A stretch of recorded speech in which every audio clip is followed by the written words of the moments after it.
And we're back. Wes Stephenson, Hi, how you doing, dude? I'm pretty good. How are you, You man? say you say your last name Stevenson or Stephenson? Stephenson. I Stevenson. never know Stevenson. That PH, man. It gets me with everybody. How's Yeah. that a V? Say it again. How's that a V? In what language? I don't know, man. I think it's Stefan or something like that, but oh well. Stephenson. Sounds Yeah, French. I like yeah. it. Except for we're in America, we don't be saying country, right? Stevenson. Stevenson. I like it. There's Marseille, Illinois. They said Marsalis. Right. Sure. That's awesome, man. So you are the bassist in the Funky Knuckles. Yeah. Let's talk about music. Let's talk about your career. When did you start this band? You guys have been around for a while. Yeah. Well, it's kind of hard. We started the band before it was actually a band, but like I guess it probably around 2009, 2008. Mm, that's We were around the time we started too. Yeah. yeah, right on. Heck yeah. Who was there first? Said on drums and Caleb and myself. Hmm. Yeah, And dude, your drummer is great. yeah, he's pretty good at the drums, man. So Yeah. you started in Denton or No, kind of no, moved out? we all played at a church together in Mm, Fort Worth. And we were just like, you know, taking all this church music and flipping it and putting like weird arrangements to it.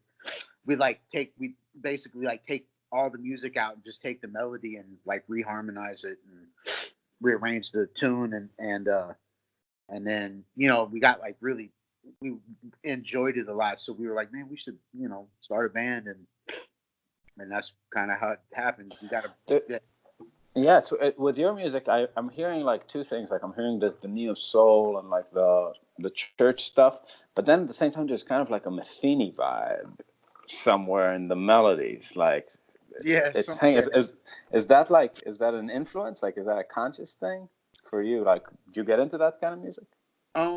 yeah, I don't know. I guess I think like uh we're all like into like different music, Hmm. and like we're just into music that like each person in the band is Brings forth. different musical tastes, but then like we but even like collectively we all listen to a lot of different types of music. So and I think like it just kind of finds its way out some type of way, like all those influences just come out.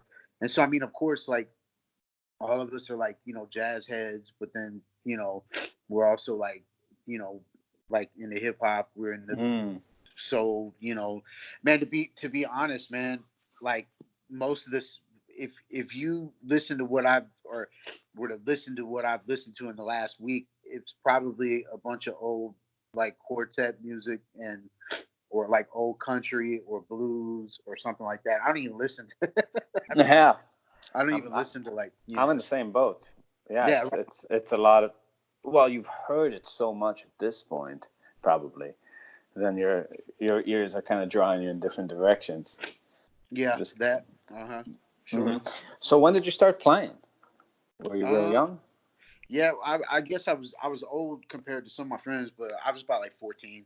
14 and bass immediately, right? That was like the. Well, no, I mean I played like several instruments before it, Hmm. but I started playing bass when I was about 14.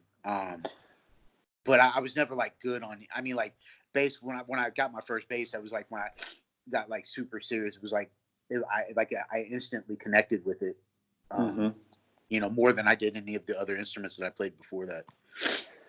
One of the things that really blows my mind about like the way you play is really how you find your place in time. Like it's very surgical, right?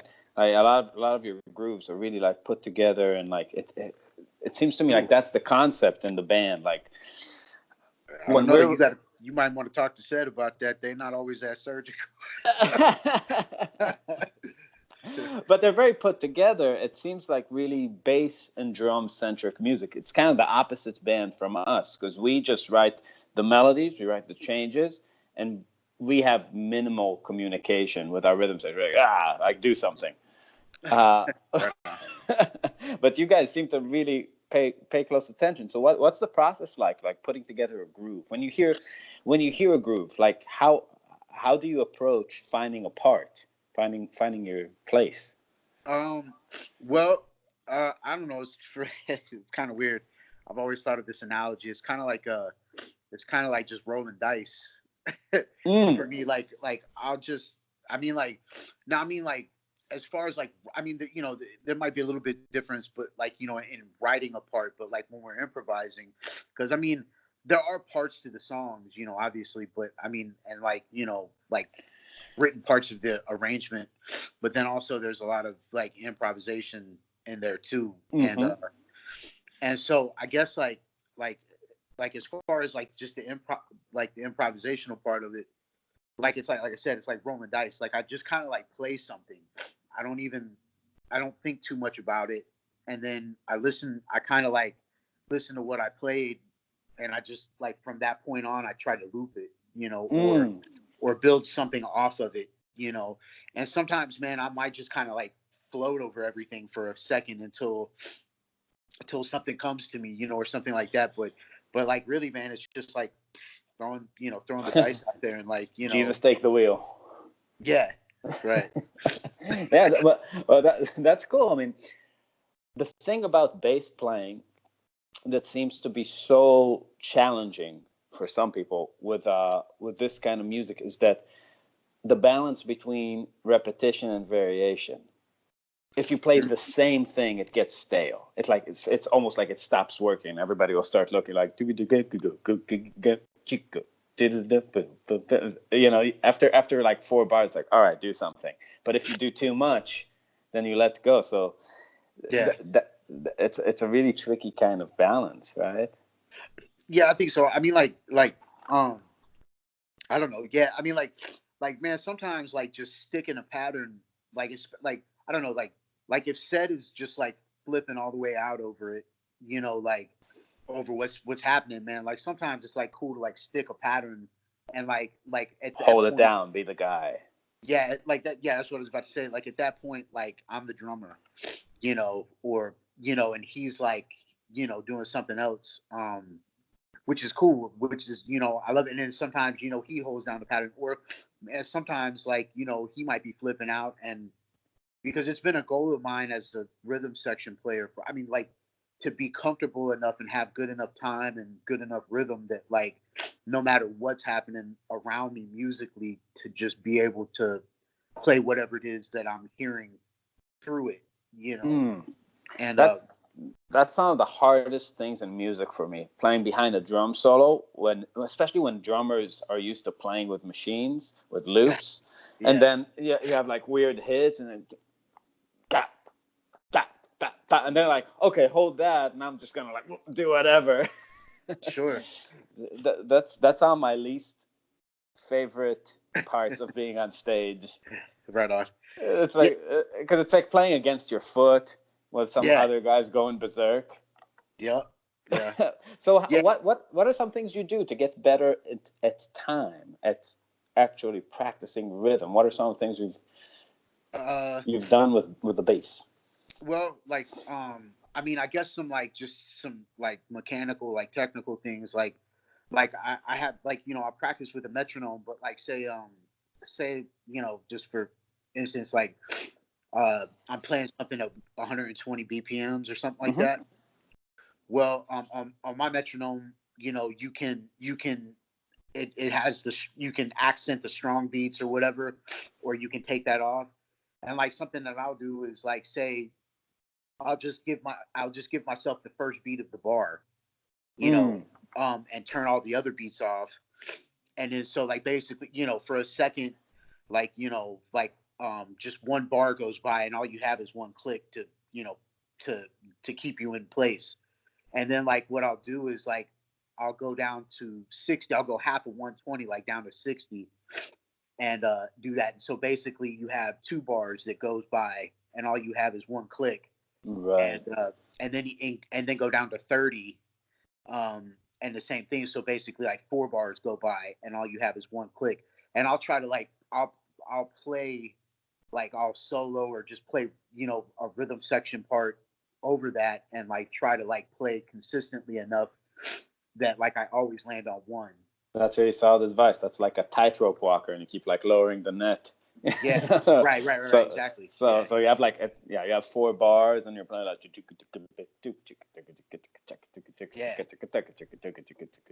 click. Yeah, exactly. You just get one of them. Yeah. Yeah. So if you mess up, that's the worst feeling when you're practicing and you do a kind of exercise like that, and you really feel like you're crushing it, and then all of a sudden like the click goes by. It's like, it's like, whoa, you're early. Where'd you go? Yeah. That's awesome. So, what was your affiliation like with the guys from Snarky and all this stuff? I know you play in Mark's band, Mark and Terry, but you guys really came up around the same time, around the same area. Yeah. Well, like all them boys was half of them anyways. They was coming from North Texas and stuff, and they started. Were you there? You didn't go to school in Denton, did you? I went to, man. Like, first of all, I'm like old, and so like I went to North Texas. I went to a junior college. This is where I learned pretty much everything, like a little community college around here. But then I went, like, after that, I went to North Texas for like a year. But I play electric bass, and that program up there is just all double bass. So it just wasn't a good fit for me. So I went there for like a year, and the year that I went there, it was kind of pointless because like I was just like, they were like, spell the Lydian scale in 3 flats, and it's like I didn't need to do that because I already knew all that. Like so it was like a lot of review for me. So and that summer after the year that I went there, I got a road gig. And I was just like, man, shoot, I'm just gonna, because I had already learned all the basics as far as music. I never got a degree, but whatever. But anyways, point being is, so no, I mean, I went there, but not really. But and it was way before Mike and all them were there. So by the time they got there and like was kind of finishing up, I was already working a lot in Dallas, and I played in a trio with this guy named Bernard Wright. And John Caruth, who's one of my best friends, and we we were playing, like, we had a residency like once a week, every Monday, and Mike started coming out because I mean, like, Bernard, I don't know if you know. I know, yeah, I know. Yeah, right on. Well, Bernard is to this very day the most incredible musician I've ever heard in front of me or on record. The dude is just, I mean, like, and I don't ride no jocks, man, but like, this dude is literally incredible, man, and he was a big influence in the whole Dallas scene. So like, anyway, so Mike was coming out, and I had met Mike, I don't know, just met him through, gigging and networking or whatever. And he used to come out and like he would sit in or hang out or whatever. And then we just kind of like became friends, and he was actually the first person to ever get me to really start drinking beer. So thanks, Mike League. An accomplishment. Yeah. And now my wife would probably like take issue with him about drinking beer. But anyways, now, but so him and I became friends, and we just were hanging out and just sharing. Man, that dude's always been very knowledgeable about music, and we just shared stuff, and then like the other guys in the band, obviously we would do gigs together, in different, like, just random gigs, and so we just, kind of all became friends. And then when Mike moved to New York and started his record label, he asked, we were just finishing up our first record, and he asked us to be, if we wanted to be a part of the Ground Up. We were like, heck yeah, man. And, how long have you guys been a part of that? That's like 3 years, something like that. With Ground Up? Yeah, or longer. Since 2012. Well, we're not with them. We're not with them anymore. On our, like, I'm sure labels are funny. Yeah. Well, it's not even that, man. I'm sure you can probably attest to this, but like, like the recording industry is in peril right It's now, done. especially for like indie artists. It's It's just done. really, There's nothing. There is no industry. There's nothing. There's just yeah, you're making things and you're going out and selling them. yeah, That's what it is. that's what it is. Yeah. Our booking agent says it's a tickets and T-shirt industry right now. Yeah. And so anyway, so like it was just for indie bands or just up and coming bands. It was just hard to like make any type of monetary sense putting out records. So they're just not doing that anymore, or they're not really. They're the ground up record label is trying to go more into the area of like curating and things like that. So this is this to me, this time it's like the stock market, like on a big dip. This is the time to buy because you can, if you think about, if you're smart about it. Well, the wrong lesson I think to learn from this situation is you should stop making music because people don't want to pay for it. The right lesson is that there's a lot of people stopped making music, right? Not putting out records. Just after Jonathan Kreisberg, jazz guitar from New York, yesterday, had him on, and he's barely putting out records because he's saying like, why would I? Everybody's streaming them. But music has always been a fight for consciousness, for mental real estate, and there are people who still need new music, exciting music. And if you find a way to do it for cheap and go in a studio and do it, and you're the one putting out the new music, then by the time it gets kick-started, which it will one way or the other, you'll be ahead of that race. So I think it's the time to invest. I agree with you. I agree with you 100%. I know this is like something that we've, with the Nucks, man, we've been, trying to kind of like figure out, a way to monetize, like last, or, like maybe like a year ago when everybody was putting out their Spotify, like, profile, like, how many fans or how many people I listen to, whatever, we were looking at ours and it's like, man, I mean, obviously it's not as big as a lot of people's, our numbers aren't as big, but I mean, we had some like a couple 100,000 people that had followed us or listened to us. And it was like, man, I know there's some type of way that we can offer 200,000 people something that's really cheap, but something they would be interested in buying. And if 10% of that 200,000 people paid $1 a month, right, to get something like, whether it's like, we've been kicking around ideas of how to do that, like a subscription based thing or something like that. And if 10% of them, gave $1 a month, man, that's a lot. Sure. More, Yeah, I mean, I think the way I see the whole thing going is back to T-shirts and tickets. But the question is where are people going to come, right? So how do you get them to come to the shows? And you look at people like Joe Bonamassa now, they're playing theaters. They're not hurting for cash in this climate. They're still packing rooms. I mean, that's always been, I think, the way. The recipe for success in music always seemed to me like write it, play it, write it, play it, right? It's like the record it, take it home with you. It's kind of a weird anomaly that happened for a while. It's like, kind of exploded and now it's fizzling out. Yeah. But yeah, I mean, the subscription thing could be the next thing. I think something about it. I mean, we'll see where, nobody knows where it's going to go. It's definitely interesting. So how much touring do you guys do with the Knuckles? It's intermittent, man. Like in the last couple of years, like I had a child. Congratulations. Oh, thanks, man. Your second congratulations. Yeah. I like her a lot. That's good. But said also had 2 kids, and in the last 3 or 4 years, I guess, I don't know, I can't remember. He had to go get 2. You got 1. He had to go get 2. Yeah, he says always trying to updo me, man. I can't, he can't let me be great. But anyways, so we had a couple of things that was keeping us at home a little bit, but we're like, we're mixing our 4th record right now, and it's going to be. Fingers crossed, it's going to be released in June.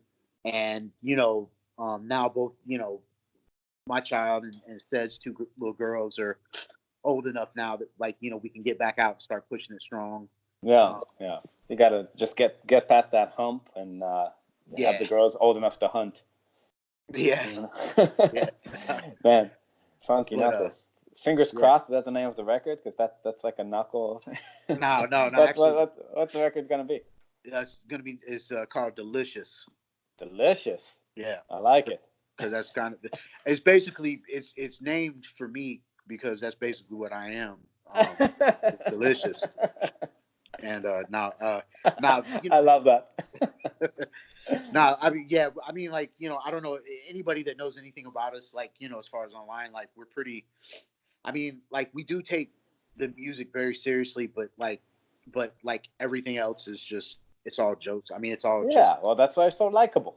yeah.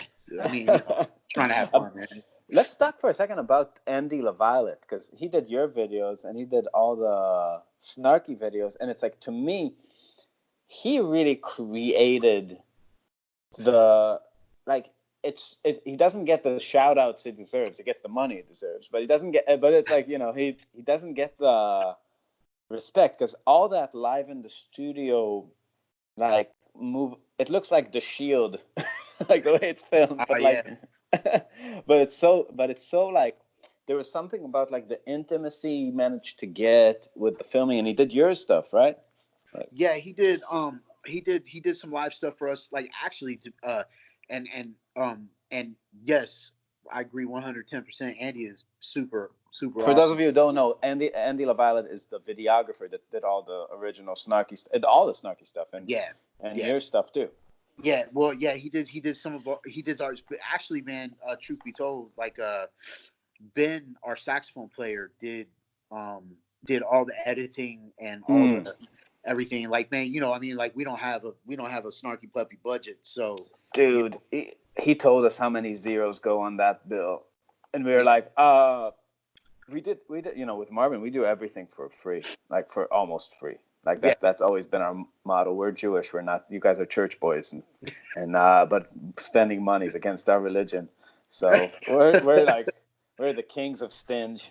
right on. It's pretty amazing, dude. Like all those videos, like we did for no money. Yeah, man. Well, I mean, yeah, dude. I mean, like first of all, I mean that stuff is expensive. Like when So expensive. it's and if you have the ingenuity or the wherewithal to like make yourself learn different skill sets, then it's so much more you can do.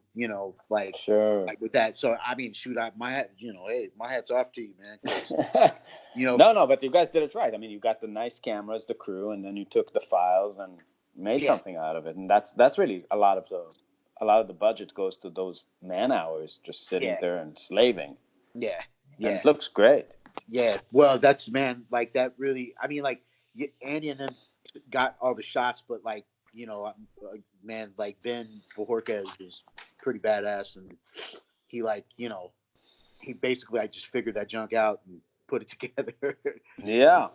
So So you guys, I think thing that's in common with you and Snarky is you guys have lots of people in your bands, and how do you let's start talking about like just the human connection part of it, because I think a lot of people that are going to listen to this, maybe out of music school, maybe in a scene, and the thing that I notice about people who are young, right, like younger than me and you, is that a lot of them are just awkward motherfuckers, and they don't know how to talk to people.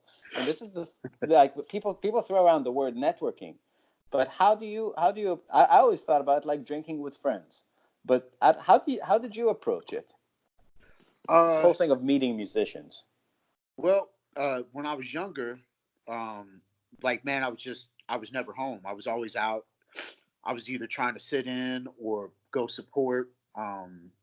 You know, go listen and be inspired, and then through that, you meet people, and then, and I never said no to a gig unless I just couldn't do it.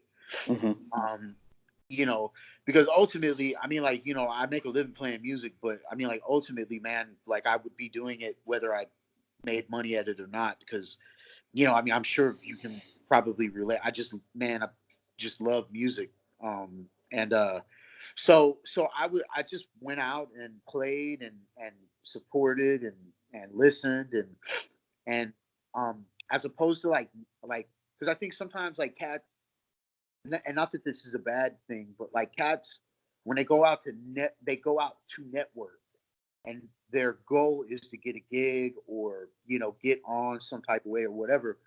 And that was never my goal. I mean, my goal was just I just wanted to play music. If I saw some people, like I just wanted to play music with those people because they inspired me, or whatever. And in that, like, I never had any like, you know, uh, assumptions that anybody owed me anything, and I just tried to be friends with people and be cool, and and if let my ability or my skill set, like Yeah. do Yeah. what Sure. it do the talking for me. Yeah. And So, but the key thing is being out there, right? Go, yeah, go, go network, not yeah, Netflix. yeah, yeah, right. It's exactly that. Yeah, You man. gotta be out in the world. It's Yeah, just, man. I mean, just go meet people and build relationships, and um, try to, like, I mean, for me, like I said, like, I don't have any, like, I try not to have any end game as far as like, if I'm meeting somebody, my goal isn't to see what I can get from them. hmm My goal is to try to, be friends with somebody because, or build a relationship because, I mean, to me, that's gonna be what, you know, puts you on because I mean, like you yeah, go. sure. I've seen so many times like really crappy musicians on great gigs, Oh yeah, well, and good. and the reason why is because they're really good hang, and people like them or they've been friends with the band leader forever and ever, and they're just on. So like there's so many people that are on just because they're cool and people like them. I just 2 days ago I had like Oz Noy talking, and he's always playing with like his rhythm sections are crazy. It's always Yeah, like Dave right. Weckl and like Jimmy Haslip or something like Yeah, that, like Keith Carlock and Will Lee, and the thing is, it's like it seemed to me like he always and in his interview he said things like we played in the bitter end and we sounded like a band, and I was thinking it's so weird to use those words like a band because like I was always in a band. We sounded like a band because we were a band, and it's like the thing with like, probably you have this with like Cedric, and it's like me and Dani, we were always together, yeah, right? It's like we would never went through this thing where it was like not having friends around, right? And it's like, this is the thing people don't understand. That doesn't matter how crushing of a player you are. If you're not with your friends, you're gonna have a pretty shitty time. yeah. I agree. Oh man, Doc, if you go out on the road for 3 or 4 weeks and you sit in a van with a bunch of people that either you don't like or they don't like you, man, that's a hell of a It's worse in high school, man. It's like brother. you're, you're like it really is. You're like, what are you gonna do? Like sit in your hotel room, like watch TV, Yeah, like yeah, call your friends. That's what you're yeah. gonna do. You're gonna be on the phone with your friends. Right. Yeah, no doubt. Yeah, I mean, yeah, that's a cool. I mean, man, shit. Me and Sed have been playing together for over 15 years, and man, truth be told, like shoot, sometimes I see him more than I see my family because, we play at church together. That's 2 times a week. We play in a couple of work bands together, which is sometimes 2 to 3 times a week, and then we also play every Monday together Yeah. with the Funky Knuckles, and that's before we ever go out on the road or do anything else. So I mean, like, man, and so like, I just him and I have, or I don't know about him, but I've just always just genuinely liked him. Yeah. Like, we became fast friends when we first met, and He looks like he likes you. huh? He looks like he likes you too. Sometimes I believe that he does like me. You know, but sometimes I don't.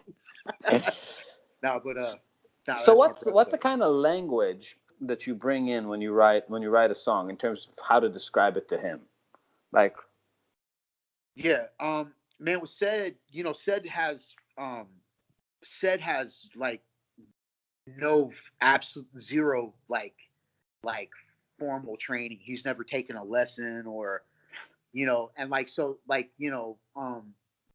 uh but like we played together long enough that I know like kind of like his approach to music I'd like to put a caveat there like despite him despite maybe not being able to read a chart or whatever, he's probably one of the best drummers and musicians that I've ever just naturally talented. So like he's not missing anything just because he, I mean, Sure. he's like one of those types of guys. So I just wanted to say that, but like, like he kind of knows me and like my tendencies, and I know his. So like, I just basically give him conceptual things.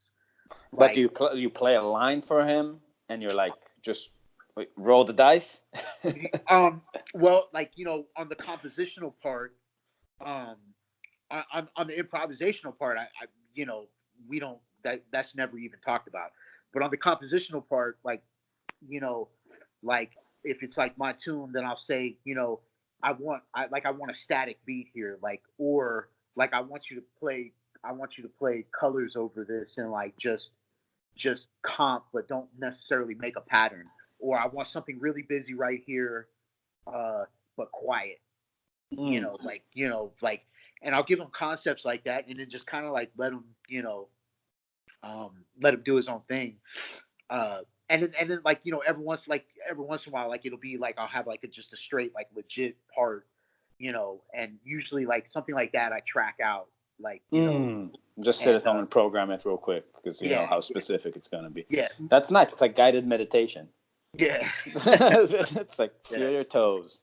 It's going up there. I mean, the way we present music in the band is like somebody like tracks out a song, and then they just send that track out, and everybody learns the part off the track. So everybody in the band can write music and does.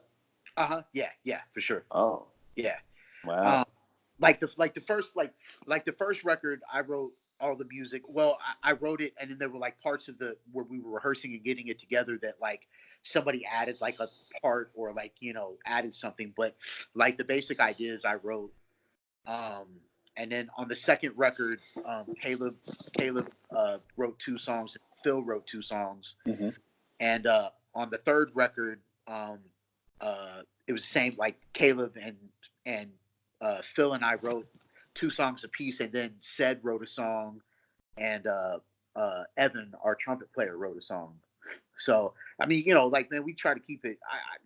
Like I don't like the band is open. Like, in our band, like it's a collective. It's not like somebody's a band leader or somebody's like the head and everybody follows. Like we are all just kind of like, it's a collective.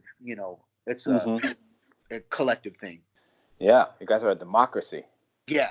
It's unbelievable. Experiment. Yeah, we're like Stalinist Russia. Right, I do what I think. You gotta break some eggs to make an omelet. Yeah. It's a Marbin t-shirt. It's like a picture of Dani just like. That's awesome. So when's the next? What are the tour plans for you guys now that the kids are all grown? Yeah, we're doing a release tour in June. Oh, cool. Where are you guys going? You know what? To be honest with you, which direction? I think we're doing like south up to the east and into Canada. Oh, cool. And come through Chicago.